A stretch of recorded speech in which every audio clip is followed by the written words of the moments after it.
The diagram below is that of a compound prism with an L-shaped cross-section with a length of 2.5 x centimeters.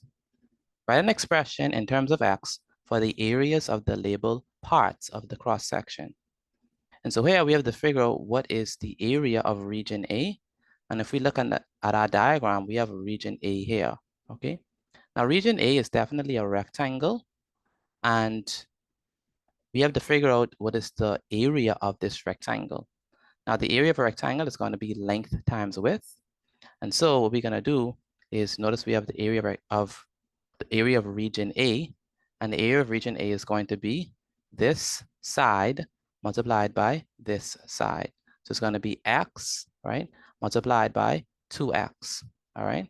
And so that's the area of this rectangle. You take one side and you multiply it by the area of the next side. So you say length times width, and it's going to be x times 2x, which is 2x squared. All right, so that's the area of region A. We take this, right? Take this, this side, we multiply it by that side, and that's how we get the area of region A, and that gives us 2x squared. Length times width, and that's 2x squared. Okay, next we need to figure out what is the area of region B.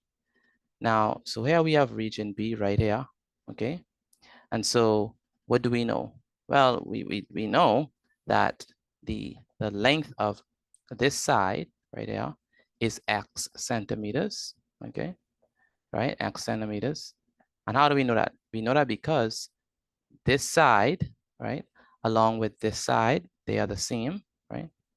And so that means that if this is x, if this one is x, right here at the bottom, right here, this particular side must be x as well. And we know that this side right here is also x centimeters.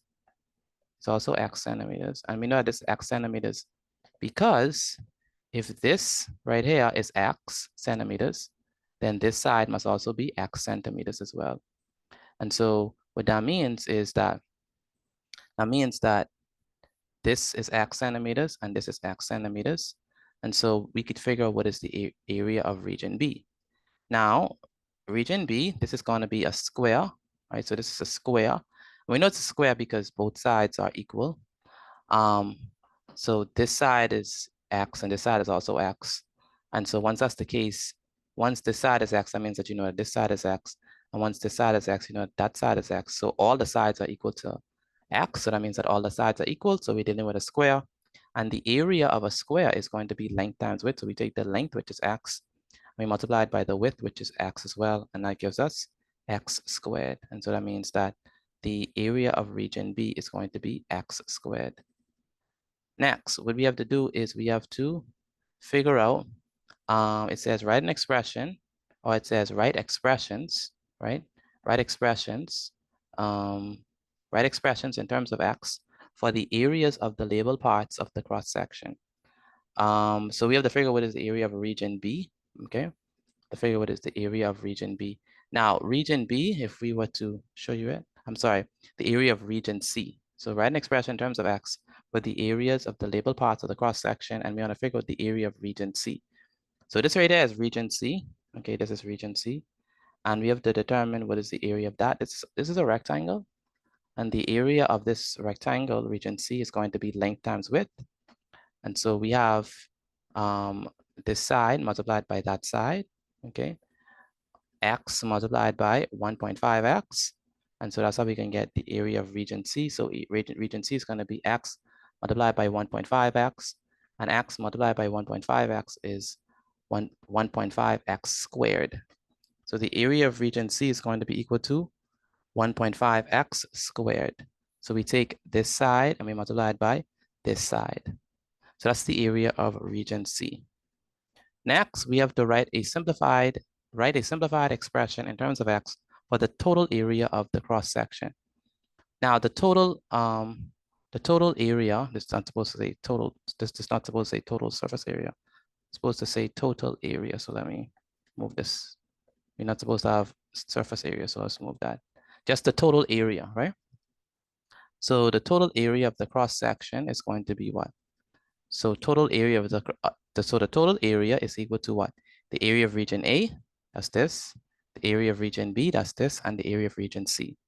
Now we know from our earlier calculations that the area of region A is 2x squared, the area of region B is x squared, and the area of region C is 1.5x squared. When we add them all together, we get 4.5x squared. And that's because 2 plus 1 is 3, and 3 plus 1.5 is 4.5. So we have 4.5x squared, and that's the total area of the cross section. Next, we want to figure out the volume. Next it says that the volume of the prism is 2,430 centimeters cubed, and they want us to find the value of x. So they gave us the volume, and they want us to determine the value of x. And so here we're going to use this equation. We have that the volume is equal to 2,430, and we know that because that's what it says. The volume of the prism is 2,430. Now, what is the volume? Well, volume is going to be what? Volume is going to be 4.5x squared multiplied by 2.5x. Now, why is that the case? So what do we know about the volume? Well, volume is going to be equal to the area of the cross section. So area, right? Area of the cross section. Okay, so that's the area of the cross section. Area of cross section. And we know that the area of the cross section is what? The area of the cross section is equal to 2.5x squared. That's the area of the cross section. It's equal to 2.5x squared. So the area of a cross section is 2.5x squared, and we know that because that's what we figured out. So volume is equal to area of the cross section multiplied by the length. Okay, multiplied by the length. Okay, that's the formula for volume.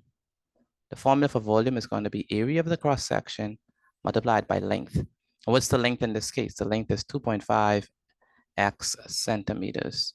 And so we have the volume is equal to the area of the cross section, which is 4.5x squared, multiplied by the length, which is 2.5x, and that should be equal to 2,430. And so that's the answer. So that's what we have so far. Let me erase all this. And so let's move forward. So we have that 4.5x squared times 2.5x is equal to 2,430. And when we multiply these two, we multiply 4.5 by 2.5. Again, we multiply 4.5 by 2.5, and that gives us 11.25. Let me say x squared multiplied by x. X squared multiplied by x is x cubed. So we have 11.25 multiplied by x cubed, and that equals to 2,430. Next, we want to determine what is the value of, we want to isolate x cubed. So in order for us to isolate x cubed, basically we have to get rid of this 11.25. And so we divide both sides of this equation by 11.25. We cancel this with that, and so we get that x is equal to 2,430 divided by 11.25. And so we divide these two. When we divide these two, we get 216. So we have that x cubed is equal to 216. And so we divide, and so what we have to do is we have to get rid of this power of 3. So we want to cancel that out. So in order for us to do that, we have to raise both sides. In order for us to do that, we have to take the cube root of both sides. So we take the cube root of both sides of this equation. And so what happens? Well, this cancels with that. And so we have that x, right? X, which is left over. X is equal to the cube root of 216. X is equal to the cube root of 216. And the cube root of 216 is 6, right? The cube root of 216 is 6. And so x is equal to 6. And that's the answer to this question. The value of x is equal to 6, and that's the answer. 6 centimeters is the answer to this question. Okay, that brings us to the end of this video. Thanks for watching, and I'll see you in the next video.